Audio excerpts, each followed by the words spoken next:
Hola, muy buenos días. Me presento. Soy el alumno Gerardo Enrique Moroca Espinosa del grupo 203 de la especialidad de alimentos y bebidas.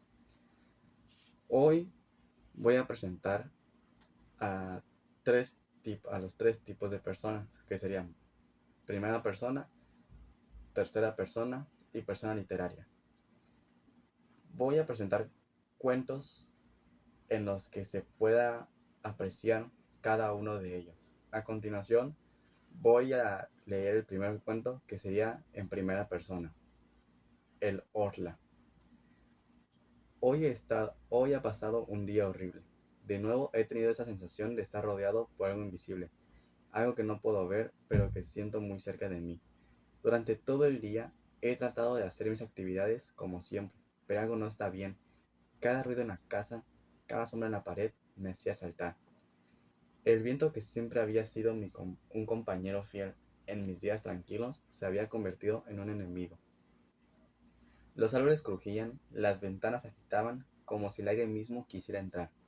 Pero lo peor fue cuando lo vi, o creí ver, a la figura que me persigue en mis sueños, la figura de un ser que no tiene forma, que es invisible pero que se siente en el aire. Un ser extraño, un ser que no existe, pero está allí. Lo supe en cuando lo sentí cerca de mí, como si tuviera manos invisibles que me tocaban, como si tuviera ojos que me miraban. Me, asom- Me he asomado a la ventana y he mirado el jardín. Al principio no vi nada, pero entonces vi algo que no pude. Era como una sombra que describir. Se movía, una sombra que no tenía cuerpo. Me levanté de inmediato y corrí por la casa. Encendí todas las luces, pero no había nada. Sin embargo, el miedo no me dejaba. El miedo a lo invisible, a lo que no puedo ver. Me consume. Traté de dormir, pero la pesadilla era más real que nunca. Y ahora, sentado aquí, escribiendo estas líneas, estoy seguro de que hay algo, algo que me acecha. He tratado de convencerme de que son imaginaciones mías, pero ya no puedo más. Esa presencia es real. El Orla está aquí. No puedo dejar de pensar en él.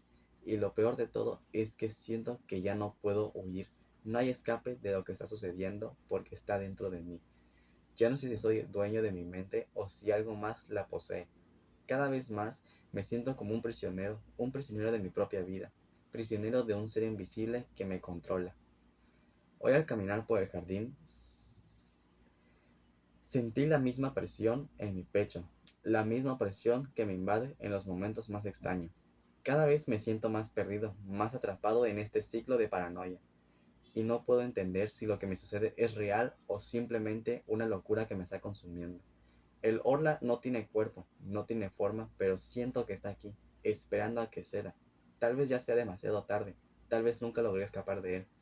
Cada vez que miro alrededor, siento que las sombras se alargan, que hay algo acechando en la oscuridad. Me estoy volviendo loco, lo sé, pero ¿y si no es la locura la que me está devorando? ¿Y si todo es real? ¿Y si el Orla, ese ser invisible, me está tomando por completo? Cada noche que paso en esta casa, se hace más difícil descansar. Siento sus ojos fijos en mí, en todos mis sueños. Me persigue, me arrastra al abismo de una locura sin fin. Hay veces que creo que no soy el mismo, que esta mente que me pertenece se ha transformado, como si una entidad ajena la hubiera ocupado. Siento que no estoy solo, solo en la oscuridad, que la habitación está llena de presencias invisibles que me acechan. Ya no puedo distinguir entre la realidad, lo que mi mente crea. Intento hablar con otros, intento racionalizar, pero nadie entiende lo que me ocurre. Todos creen que soy un hombre débil, que mi mente está cediendo bajo el peso de una carga invisible, pero el Orla no es solo una idea, no es una pesadilla, es real, lo sé, y cada día que pasa se apodera más de mí. La sensación de que hay algo más grande que yo, algo que alimenta de mi miedo, no me deja en paz. Siento que al final está cerca, que el Orla está esperando su momento para apoderarse por completo de mí. Tal vez este sea el último vestigio de mi humanidad, antes de perderme para siempre en sus garras. Incluso cuando intento distraerme con los trabajos y las tareas que siempre me han ocupado, mis pensamientos regresan a esa presencia, a ese ser invisible que me acecha. He estado buscando formas de liberarme, pero no he encontrado ninguna. Es como si no hubiera manera de luchar contra algo que no se puede ver. Cuando finalmente caigo en el sueño, el terror es aún peor. Cada vez que cierro los ojos, siento que Lorla se adueña de mí más profundamente, como si estuviera el control total de mis pensamientos. Cada noche se repite el ciclo: despertar, mirar la habitación vacía y luego sentir esa presión, esa sombra que acecha desde la oscuridad. He intentado escribir todo esto con la esperanza de que, al plasmarlo en palabras, de alguna manera me libere de esta opresión. Pero parece que cada palabra que escribo solo fortalece la presencia. A medida que crece dentro de mí, yo me voy desvaneciendo. Siento que soy solo una sombra de lo que era. Y si esto continúa, no sé cuánto tiempo podrá soportarlo. Cada día parece que estás más cerca de la desesperación. ¿Qué haré cuando ya no quede nada de mí? Siento que Lola se adueña más de mí profundamente, como si tuviera el control total de mis pensamientos. Cada noche se repite el ciclo: despertar, mirar la habitación vacía y luego sentir esa presión, esa sombra que acecha desde la oscuridad.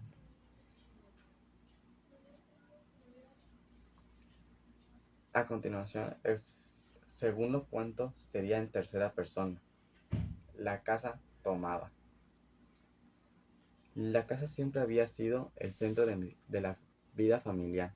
Era grande, espaciosa, llena de habitaciones con muebles antiguos y cortinas pesadas que bloqueaban la luz del sol. Los miembros de la familia Baskerville habían crecido en ella, y aunque había algo en su estructura que parecía extraña, la casa siempre había sido su hogar. Sin embargo, algo comenzó a cambiar con el tiempo. Poco a poco los miembros de la familia notaron que algunos cuartos estaban siendo ocupados por una presencia que no podía ver, pero sí sentir. Los ruidos aumentaron, las sombras en los pasillos parecían moverse solas, y las luces parpadeaban con más frecuencia. Los niños, que al principio jugaban sin temor por la casa, comenzaron a habitar ciertas habitaciones de la biblioteca, algo que lo miraba desde la oscuridad.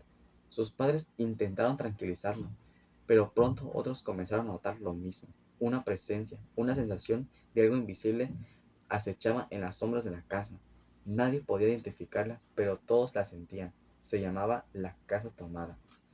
Primero, los miembros de la familia comenzaron a habitar las áreas más alejadas, luego de las habitaciones del primer piso, pero la sensación de angustia crecía. Una noche el padre intentó explorar la fuente de los ruidos armándose de balón para subir al segundo piso. Cuando llegó al final de la escalera, las luces se apagaron de repente. Una mano invisible parecía empujarlo hacia atrás. El miedo lo hizo huir. Desde ese momento, las habitaciones del segundo piso quedaron completamente inaccesibles, y la familia se fue reduciendo a vivir solo en los primeros pisos. Sin embargo, la presencia continuaba avanzando. A medida que pasaba el tiempo, la familia se vio obligada a ceder más y más espacio.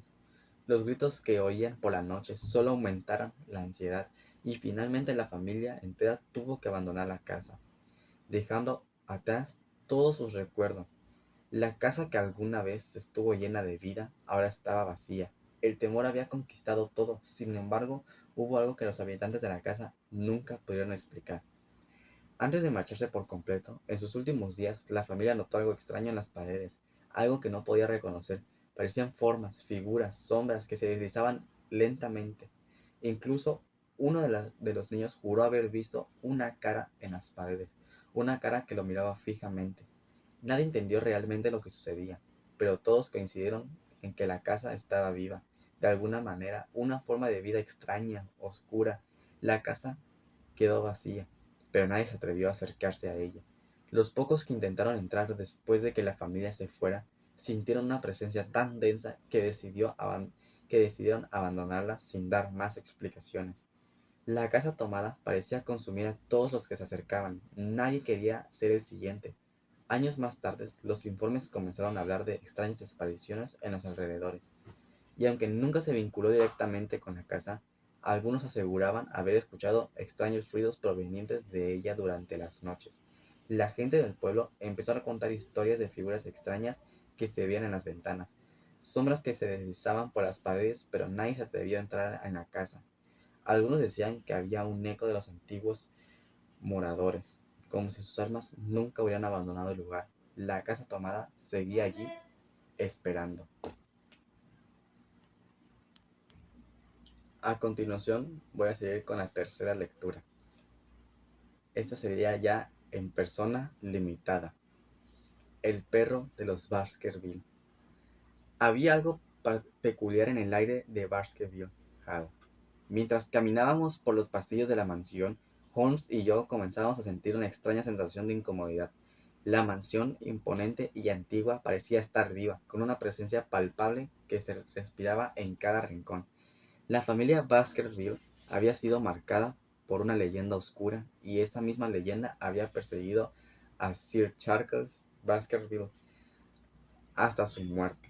El misterio del perro gigantesco, que supuestamente había sido el causante de su caída, todavía flotaba en el aire como una nube, pero mientras Holmes parecía estar completamente seguro de que el caso se resolvería con lógica, yo no podía evitar sentir una creciente sensación de angustia. Sir Henry, el nuevo heredero, había llegado recientemente a la mansión, y su nerviosismo no pasaba desapercibido. En varias ocasiones me había comentado que algo extraño lo observaba, que las sombras en los pasillos no eran simplemente sombras. Henry me había confiado que veía algo en la distancia, como una figura oscura que se deslizaba rápidamente por la niebla. Yo no podía verlo, pero la expresión en su rostro me hizo dudar de que simplemente estuviera imaginando cosas. Entonces, una noche mientras caminábamos cerca de los acantilados, escuchamos un ruido aterrador, un sonido profundo y brutal que rompió el silencio de la noche. Inmediatamente Holmes me hizo señas de que nos acercáramos cautelosamente al lugar del sonido.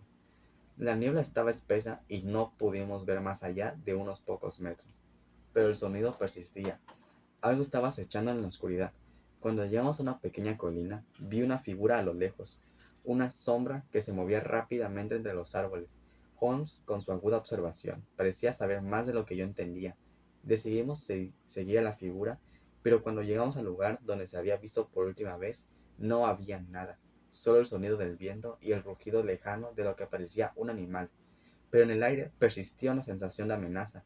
Holmes, con su calma habitual, no mostró ninguna preocupación, pero sentí que algo grande estaba por suceder, algo que cambiaría el destino de los Baskerville. Era imposible ignorarlo. La sombra del perro gigantesco estaba sobre nosotros. Las huellas que encontramos por el camino parecían ser enormes, mucho más grandes de lo que un perro común podría dejar. La neblina había aumentado y la atmósfera se volvía más opresiva con cada paso. Cada vez nos acercábamos a las ruinas del viejo castillo. El aire parecía más pesado, como si el lugar estuviera impregnado de los siglos de secretos y maldiciones. La sensación de ser observados era cada vez más fuerte. Justo cuando comenzábamos a sentirnos agotados por la tensión, un sonido familiar, un largo y espeluznante aullido rompió el silencio, viniendo de lo profundo de la oscuridad. La caza había comenzado. Sabíamos que el perro estaba cerca, pero lo que no podemos imaginar era lo que nos deparaba el destino. Las huellas seguían apareciendo, siempre un paso adelante, siempre en el borde de nuestra visión. Algo nos seguía, algo que estaba decidido a atraparnos. Eso sería todo sobre las tres lecturas de los tres tipos de personas. Primera persona, tercera persona y persona limitada. Gracias por su atención.